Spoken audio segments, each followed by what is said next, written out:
$4 billion. $4 billion. Not a startup experiment, not a corporate vanity project, a full industrial bet. All chips on the table, no safety net. Engineering teams spread across 3 continents. Marketing campaigns promising a real, tangible, irreversible revolution. Analysts declaring with the confidence of people who've never been wrong that this segment would never look the same again. The press applauded, investors believed, the public was watching, and the company went all in, redesigned the platform, rebuilt the supply chain, repositioned the entire brand. Every metric they tracked said they were winning. Every projection pointed up. Every internal presentation ended with applause. And still, they failed. While that failure was unfolding in boardrooms and press releases, while legacy automakers were celebrating mediocrity wrapped in the language of innovation, something else was happening, quietly, methodically, inside a factory most people in this country have never heard of, inside a company whose name a lot of Americans still can't quite pronounce. Engineers there weren't trying to catch up to the segment leaders. They were looking at those leaders as a ceiling that needed to come down. Their question wasn't, how do we match this? It was, how do we make this irrelevant? And that's where everything starts to get interesting. And that's only the beginning. Look at this car. Really look at it. 173.6 inches long, a crossover, an SUV, another entry in the most competitive segment in the market. You've seen this before. You know this playbook. A Chinese brand shows up, makes big promises, delivers something halfway, and the established names hold their ground. You've read that story. You think you know the ending. And that's exactly where the trap is. This is the GAC GS3. And what it represents isn't a new car. It's a new argument about what a car has the right to be. It starts with the body, not the design, the structure. 60% of the chassis is built from ultra-high-strength steel. That number sounds technical until you understand what it means in practice. A structure that absorbs energy without transferring it to the cabin, that protects without adding unnecessary mass. Built on a platform, the GPMA, engineered from the ground up as a global architecture, not a regional improvisation. This isn't a car squeezed down to fit a budget. It's a car calculated to serve a purpose. But what comes next changes everything. Look at what's in front of you when you sit inside. A 10.25-inch multimedia screen, a fully digital 7-inch instrument cluster, wireless Apple CarPlay and Android Auto. That's the baseline. That's what you get before the real conversation even starts. But the GS3 doesn't stop at the baseline. It keeps going. And this is where the difference becomes uncomfortable. The 360-degree camera system isn't remarkable because it exists. Every competitor has one. What's remarkable is what it does.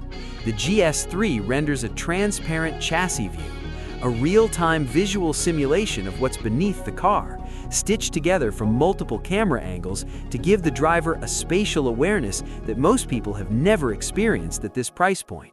You're not looking at a backup camera. You're looking at a fundamentally different relationship between driver and machine. The wireless charger in this car delivers 50 watts. 50. Your phone charges faster inside the GS3 than on most desks. And because GAC understood that heat is the enemy of fast charging, they built a dedicated ventilation duct directly beneath the charger. Your phone doesn't just charge, it charges efficiently with active thermal management in a car that costs less than $30,000. Let that sit. The panoramic sunroof covers approximately 80% of the total roof area. The acoustic insulation uses over 40 layers of sound-absorbing material distributed throughout the chassis and doors. You're not sitting in an entry-level crossover. You're sitting in a space that was engineered to shut the world out. And the next level is where things go off the rails. The engine. A 1.5-liter turbocharged GDI 4th generation GAC's own development. Direct injection, variable geometry turbocharger, and a thermal efficiency of 40.48%. That number isn't marketing copy, it's an engineering benchmark. Most combustion engines in this segment operate below 38% thermal efficiency. The GS3 clears 40.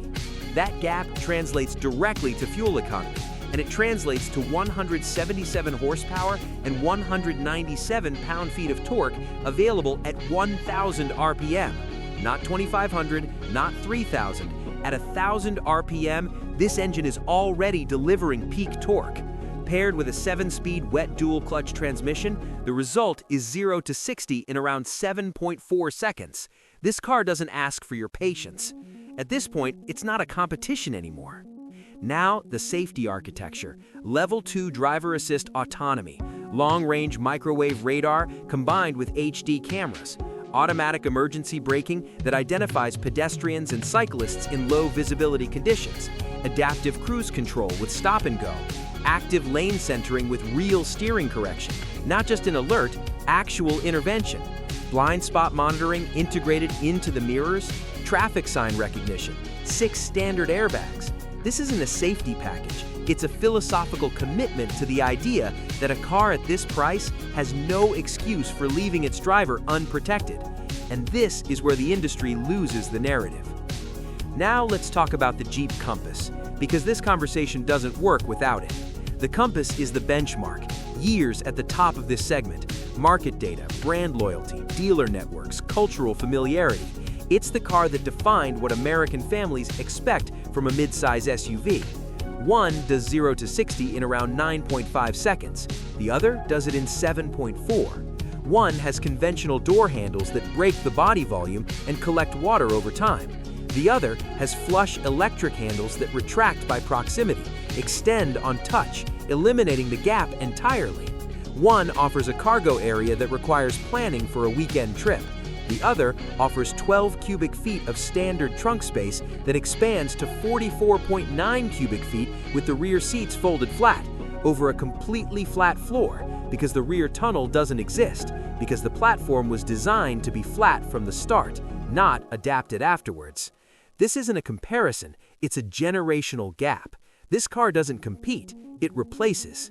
The GS3's drag coefficient is 0.198.